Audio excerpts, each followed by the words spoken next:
Hi guys, Martin here with a first look at Guzzlers Extreme, which was recently released on the Xbox One. This was a surprising release as it actually came out 3 years ago on the PC. It's a straight port with no extra content, but it does include the expansions which were released on Steam. It's also going to PS4 next spring.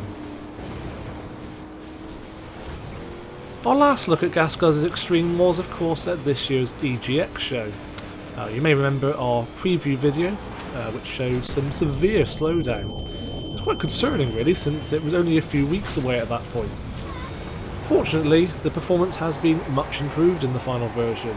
It's not perfect, but it is stable for the most part, despite all the on-screen action. I'm a big fan of combat races, but the genre has been mostly abandoned this generation. Obviously we had Carmageddon Max Damage earlier this year, but I found it to be quite disappointing overall. It looked dated, the cars were too slow and hard to control, and the game was just dull to play, which you don't really expect in a car combat game. Guzzlers Extreme on the other hand gets the formula right. It's fast paced, action packed, and the cars are actually controllable, unlike Carmageddon, which is essential for combat races that require precision driving. Guzzlers Extreme is quite different to Carmageddon though, since it's primarily weapon-based car combat. So it's really more comparable to games like Twisted Metal, Vigilante 8 and Full Auto. What you're seeing here is the staple battle race mode where you race against opponents with weapons attached to your car, as I blast my opponents with the shotgun attachment. You have to choose your weapon before each race, so you can attach machine guns and rockets and things like that, but you do have to collect ammo scattered throughout the race. There are also power-ups you can collect, allowing you to drop mines and smoke grenades, which is all good fun. The power-up icons are clearly marked too, so you always know what you're picking up, unlike Carmageddon.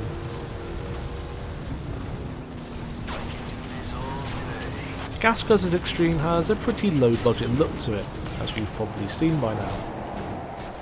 You notice some texture pop in, and the loading times are extremely long. I think it's fair to say it looks like an Xbox 360 game really, but that's probably to be expected as the original game is 3 years old now. It's a bit of a missed opportunity though. They could have updated the graphics for the console release, but it doesn't look bad considering it only costs £20 on the Xbox store, and at least it runs better than what we saw before.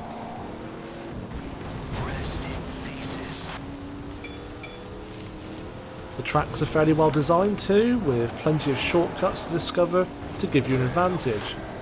There's 42 tracks in total, with 8 environments ranging from desert roads to speedways and snow tracks, so there's plenty of variety.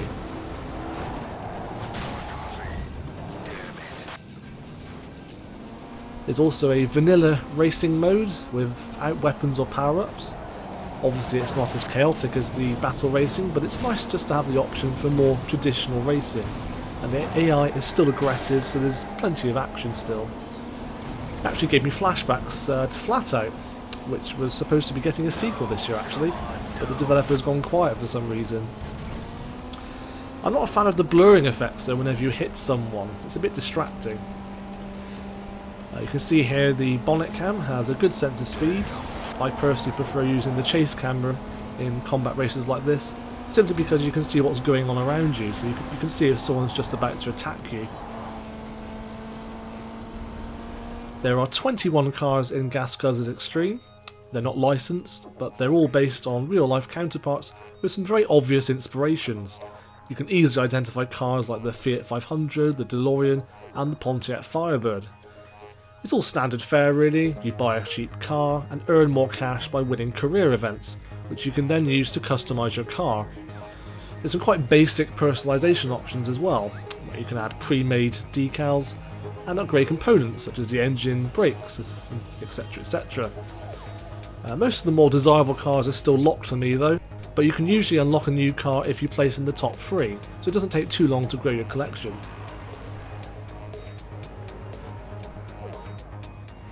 Elsewhere you have arena-based modes such as a traditional Destruction Derby mode, where you have to wreck as many cars as possible. The event then ends when a certain number of kills has been reached and the player who destroyed the most opponents wins.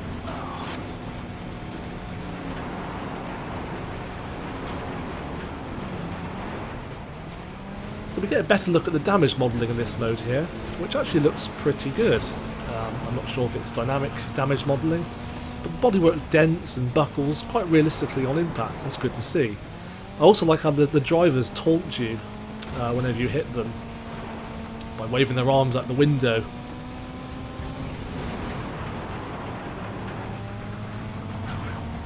What is disappointing about this mode is that there are only 8 cars on screen in the arenas. It makes the action rather subdued. I remember Dirt Showdown had the same problem, compared to the old Destruction Derby games where you had constant carnage with 20 cars at once.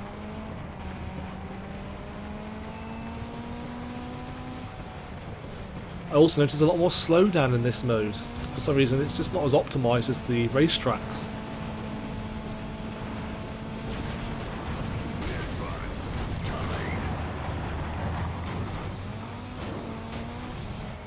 Last but not least, we have the survival mode, which was originally part of the Full Metal Zombie expansion for the PC release.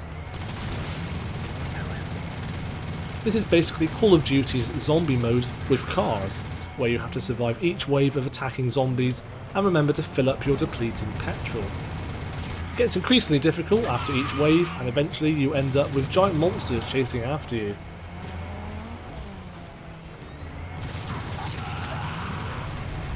It gets very chaotic, to say the least, as you get outnumbered. This is just scratching the surface though. There are 12 game modes in Guzzlers Extreme in total. Other modes include Capture the Flag and Last Man Standing, so at £20 it's very good value for money. What it doesn't have though is any form of multiplayer, which really surprised me as this was included in the PC version, and of course it's always more fun to smash into human opponents. It probably explains the low asking price, but it does harm the replay value. So that's Guzzlers Extreme. If you enjoy combat races, this is good chaotic fun, with plenty of modes to tide you over until the console release of Wreckfest next year.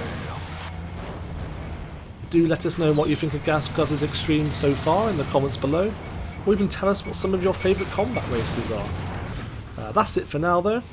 But no doubt we'll have more on Guzzlers Extreme on the channel and the website very soon.